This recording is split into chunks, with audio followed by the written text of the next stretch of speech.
ਅਗਲੀ ਜਿਹੜੀ ਖਬਰ ਆ ਉਹ ਭਾਰਤ ਦੇ ਵਿੱਚ ਲੋਕ ਜਿਹੜੇ ਬੈਠੇ ਨੇ ਤੇ ਅਮਰੀਕਾ ਦੇ ਲੋਕਾਂ ਨੂੰ ਸ਼ਿਕਾਰ ਬਣਾ ਰਹੇ ਨੇ ਉਹਨਾਂ ਦੇ ਨਾਲ ਜੁੜੀ ਹੋਈ ਹੈ ਤੇ FBI ਨੇ ਇੱਕ ਬਹੁਤ ਵੱਡੇ ਗਿਰੋਹ ਦਾ ਪਰਦਾਫਾਸ਼ ਕੀਤਾ ਇਸ ਮਾਮਲੇ ਦੇ ਵਿੱਚ।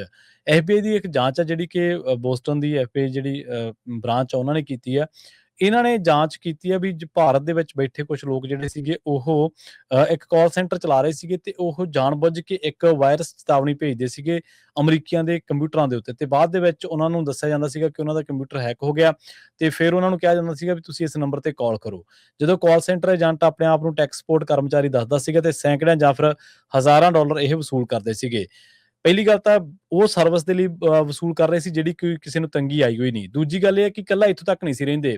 ਇਹ ਬਜ਼ੁਰਗਾਂ ਤੋਂ ਉਹਨਾਂ ਦੇ ਜਿਹੜਾ ਕੰਪਿਊਟਰ ਆ ਉਹਦਾ ਰਿਮੋਟ ਐਕਸੈਸ ਲੈ ਲੈਂਦੇ ਸੀ। ਰਿਮੋਟ ਐਕਸੈਸ ਦਾ ਮਤਲਬ ਜਿਵੇਂ ਆਪਾਂ ਕਿਸੇ ਦੇ ਕੰਪਿਊਟਰ ਦੇ ਵਿੱਚ ਦਾਖਲ ਹੋ ਜਾਈਏ ਤਾਂ ਉੱਥੋਂ ਇਹ ਫਿਰ ਉਹਨਾਂ ਦੀਆਂ ਜਿਹੜੀਆਂ ਗੁਪਤ ਜਾਣਕਾਰੀਆਂ ਜਾਂ ਉਹਨਾਂ ਦੇ ਨਾਲ ਜਿਹੜੇ ਉਹਨਾਂ ਦੇ ਫੰਡਸ ਨੇ ਜਾਂ ਉਹਨਾਂ ਦੇ ਬੈਂਕ ਦੇ ਲੌਗਇਨ ਨੇ ਉਹ ਜਾਣਕਾਰੀਆਂ ਹਾਸਲ ਕਰ ਲੈਂਦੇ ਸੀਗੇ ਤੇ ਫਿਰ ਉਹਨਾਂ ਨੂੰ ਮੋਟਾ ਚੂਨਾ ਲਾਉਂਦੇ ਸੀ।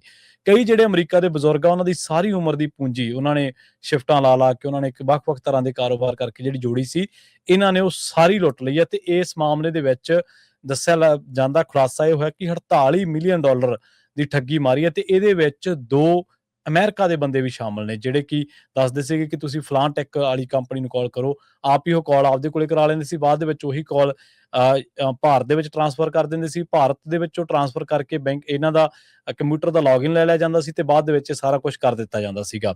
48 ਮਿਲੀਅਨ ਡਾਲਰ ਇਹਨਾਂ ਨੇ ਅਮਰੀਕੀ ਬਜ਼ੁਰਗਾਂ ਦਾ ਵੱਡੀ ਗਿਣਤੀ ਦੇ ਵਿੱਚ ਲੁੱਟਿਆ।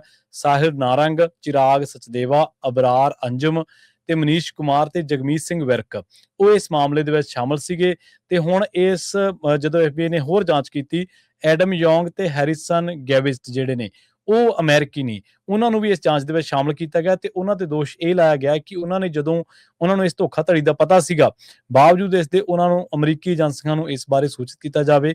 ਉਹਨਾਂ ਨੇ ਇਹਦੇ ਬਾਰੇ ਜਾਣਕਾਰੀ ਦੇਣ ਤੋਂ ਇਲਾਵਾ ਉਹਨਾਂ ਨੇ ਠੱਗਾਂ ਦੇ ਨਾਲ ਯਾਰੀ ਪਾਲੀ ਤੇ ਠੱਗਾਂ ਤੋਂ ਫਿਰ ਹੋਰ ਠੱਗੀਆਂ ਜਿਹੜੀਆਂ ਉਹਨਾਂ ਨੇ ਮਰਵਾਈਆਂ। ਸੋ ਕਿਸੇ ਵੀ ਤਰ੍ਹਾਂ ਦੀ ਕਾਲ ਆ ਕਿਸੇ ਵੀ ਤਰ੍ਹਾਂ ਦਾ ਕੋਈ ਟੈਕਨੀਕਲ ਐਰਰ ਆਉਂਦਾ ਉਸ ਸਬੰਧ ਦੇ ਵਿੱਚ ਪਹਿਲਾਂ ਆਪਣੇ ਨਿੱਜੀ ਪੱਧਰ ਤੇ ਪੁੱਛ ਪੜਤਾਲ ਕਰੋ ਫਿਰ ਕਿਸੇ ਦੇ ਝਾਂਸੇ ਦੇ ਵਿੱਚ ਆਉਣ ਦੇ ਚਾਂਸਸ ਜਿਹੜੇ ਨੇ ਉਹ ਘਟ ਜਾਂਦੇ ਨੇ। ਪਰ ਇਹਨਾਂ ਨੇ ਬੰਦਿਆਂ ਨੇ 2 ਅਮਰੀਕਾ ਦੇ ਬੰਦੇ ਰਲੇ ਸੀਗੇ ਤੇ 5 ਇੰਡੀਆ ਤੋਂ ਸੀਗੇ ਜਿਹੜੇ ਕਾਲ ਕਰਕੇ ਤੇ ਅਮਰੀਕੀ ਬਜ਼ੁਰਗਾਂ ਦੇ ਨਾਲ ਇਸ ਤਰ੍ਹਾਂ ਦੀਆਂ ਸਕੈਮ ਕਰਕੇ ਜਾਂ ਠੱਗੀਆਂ ਮਾਰਦੇ ਸੀਗੇ ਜੀ। ਅਗਲੀ ਜਿਹੜੀ ਖਬਰ ਆ ਉਹ ਭਾਰਤ ਦੇ ਵਿੱਚ ਲੋਕ ਜਿਹੜੇ ਬੈਠੇ ਨੇ ਤੇ ਅਮਰੀਕਾ ਦੇ ਲੋਕਾਂ ਨੂੰ ਸ਼ਿਕਾਰ ਬਣਾ ਰਹੇ ਨੇ ਉਹਨਾਂ ਦੇ ਨਾਲ ਜੁੜੀ ਹੋਈ ਹੈ ਤੇ FBI ਨੇ ਇੱਕ ਬਹੁਤ ਵੱਡੇ ਗਿਰੋਹ ਦਾ ਪਰਦਾਫਾਸ਼ ਕੀਤਾ ਇਸ ਮਾਮਲੇ ਦੇ ਵਿੱਚ। FBI ਦੀ ਇੱਕ ਜਾਂਚ ਆ ਜਿਹੜੀ ਕਿ ਬੋਸਟਨ ਦੀ FBI ਜਿਹੜੀ ਬ੍ਰਾਂਚ ਆ ਉਹਨਾਂ ਨੇ ਕੀਤੀ ਆ।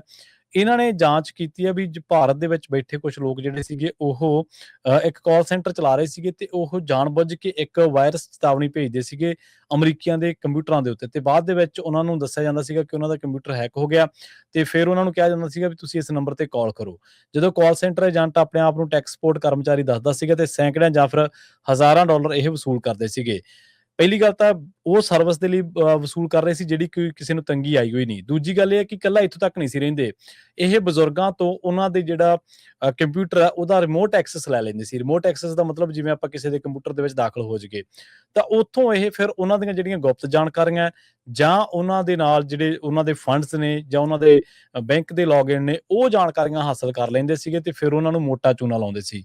ਕਈ ਜਿਹੜੇ ਅਮਰੀਕਾ ਦੇ ਬਜ਼ੁਰਗ ਆ ਉਹਨਾਂ ਦੀ ਸਾਰੀ ਉਮਰ ਦੀ ਪੂੰਜੀ ਉਹਨਾਂ ਨੇ ਸ਼ਿਫਟਾਂ ਲਾ ਕੇ ਉਹਨਾਂ ਨੇ ਇੱਕ ਵੱਖ-ਵੱਖ ਤਰ੍ਹਾਂ ਦੇ ਕਾਰੋਬਾਰ ਕਰਕੇ ਜਿਹੜੀ ਜੋੜੀ ਸੀ ਇਹਨਾਂ ਨੇ ਉਹ ਸਾਰੀ ਲੁੱਟ ਲਈ ਹੈ ਤੇ ਇਸ ਮਾਮਲੇ ਦੇ ਵਿੱਚ ਦੱਸਿਆ ਜਾਂਦਾ ਖੁਲਾਸਾ ਇਹ ਹੋਇਆ ਕਿ 48 ਮਿਲੀਅਨ ਡਾਲਰ ਦੀ ਠੱਗੀ ਮਾਰੀ ਹੈ ਤੇ ਇਹਦੇ ਵਿੱਚ 2 ਅਮਰੀਕਾ ਦੇ ਬੰਦੇ ਵੀ ਸ਼ਾਮਲ ਨੇ ਜਿਹੜੇ ਕਿ ਦੱਸਦੇ ਸੀਗੇ ਕਿ ਤੁਸੀਂ ਫਲਾਂ ਟੈਕ ਵਾਲੀ ਕੰਪਨੀ ਨੂੰ ਕਾਲ ਕਰੋ। ਆਪ ਹੀ ਉਹ ਕਾਲ ਆਪਦੇ ਕੋਲੇ ਕਰਾ ਲੈਂਦੇ ਸੀ। ਬਾਅਦ ਦੇ ਵਿੱਚ ਉਹੀ ਕਾਲ ਭਾਰਤ ਦੇ ਵਿੱਚ ਟ੍ਰਾਂਸਫਰ ਕਰ ਦਿੰਦੇ ਸੀ। ਭਾਰਤ ਦੇ ਵਿੱਚੋਂ ਟ੍ਰਾਂਸਫਰ ਕਰਕੇ ਬੈਂਕ ਇਹਨਾਂ ਦਾ ਕੰਪਿਊਟਰ ਦਾ ਲੌਗਇਨ ਲੈ ਲਿਆ ਜਾਂਦਾ ਸੀ ਤੇ ਬਾਅਦ ਦੇ ਵਿੱਚ ਸਾਰਾ ਕੁਝ ਕਰ ਦਿੱਤਾ ਜਾਂਦਾ ਸੀਗਾ। 48 ਮਿਲੀਅਨ ਡਾਲਰ ਇਹਨਾਂ ਨੇ ਅਮਰੀਕੀ ਬਜ਼ੁਰਗਾਂ ਦਾ ਵੱਡੀ ਗਿਣਤੀ ਦੇ ਵਿੱਚ ਲੁੱਟਿਆ। ਸਾਹਿਲ ਨਾਰੰਗ, ਚਿਰਾਗ ਸਚਦੇਵਾ, ਅਬਰਾਰ ਅੰਜਮ ਤੇ ਮਨੀਸ਼ ਕੁਮਾਰ ਤੇ ਜਗਮੀਤ ਸਿੰਘ ਵਿਰਕ ਉਹ ਇਸ ਮਾਮਲੇ ਦੇ ਵਿੱਚ ਸ਼ਾਮਲ ਸੀਗੇ ਤੇ ਹੁਣ ਇਸ ਜਦੋਂ FBI ਨੇ ਹੋਰ ਜਾਂਚ ਕੀਤੀ ਐਡਮ ਯੋਂਗ ਤੇ ਹੈਰਿਸਨ ਗੈਵਿਸਟ ਜਿਹੜੇ ਨੇ ਉਹ ਅਮਰੀਕੀ ਨਹੀਂ ਉਹਨਾਂ ਨੂੰ ਵੀ ਇਸ ਜਾਂਚ ਦੇ ਵਿੱਚ ਸ਼ਾਮਲ ਕੀਤਾ ਗਿਆ ਤੇ ਉਹਨਾਂ ਤੇ ਦੋਸ਼ ਇਹ ਲਾਇਆ ਗਿਆ ਕਿ ਉਹਨਾਂ ਨੇ ਜਦੋਂ ਉਹਨਾਂ ਨੂੰ ਇਸ ਧੋਖਾਧੜੀ ਦਾ ਪਤਾ ਸੀਗਾ ਬਾਵਜੂਦ ਇਸ ਦੇ ਉਹਨਾਂ ਨੂੰ ਅਮਰੀਕੀ ਏਜੰਸੀਆਂ ਨੂੰ ਇਸ ਬਾਰੇ ਸੂਚਿਤ ਕੀਤਾ ਜਾਵੇ। ਉਹਨਾਂ ਨੇ ਇਹਦੇ ਬਾਰੇ ਜਾਣਕਾਰੀ ਦੇਣ ਤੋਂ ਇਲਾਵਾ ਉਹਨਾਂ ਨੇ ਠੱਗਾਂ ਦੇ ਨਾਲ ਯਾਰੀ ਪਾਲੀ ਤੇ ਠੱਗਾਂ ਤੋਂ ਫਿਰ ਹੋਰ ਠੱਗੀਆਂ ਜਿਹੜੀਆਂ ਉਹਨਾਂ ਨੇ ਮਰਵਾਈਆਂ। ਸੋ ਕਿਸੇ ਵੀ ਤਰ੍ਹਾਂ ਦੀ ਕਾਲ ਆ ਕਿਸੇ ਵੀ ਤਰ੍ਹਾਂ ਦਾ ਕੋਈ ਟੈਕਨੀਕਲ ਐਰਰ ਆਉਂਦਾ ਉਸ ਸਬੰਧ ਦੇ ਵਿੱਚ ਪਹਿਲਾਂ ਆਪਣੇ ਨਿੱਜੀ ਪੱਧਰ ਤੇ ਪੁੱਛ ਪੜਤਾਲ ਕਰੋ, ਫਿਰ ਕਿਸੇ ਦੇ ਝਾਂਸੇ ਦੇ ਵਿੱਚ ਆਉਣ ਦੇ ਚਾਂਸਸ ਜਿਹੜੇ ਨੇ ਉਹ ਘੱਟ ਜਾਂਦੇ ਨੇ। ਪਰ ਇਹਨਾਂ ਨੇ ਬੰਦਿਆਂ ਨੇ 2 ਅਮਰੀਕਾ ਦੇ ਬੰਦੇ ਰਲੇ ਸੀਗੇ ਤੇ 5 ਇੰਡੀਆ ਤੋਂ ਸੀਗੇ, ਜਿਹੜੇ ਕਾਲ ਕਰਕੇ ਤੇ ਅਮਰੀਕੀ ਬਜ਼ੁਰਗਾਂ ਦੇ ਨਾਲ ਇਸ ਤਰ੍ਹਾਂ ਦੀਆਂ ਸਕੈਮ ਕਰਕੇ ਜਾਂ ਠੱਗੀਆਂ ਮਾਰਦੇ ਸੀਗੇ। ਜੀ।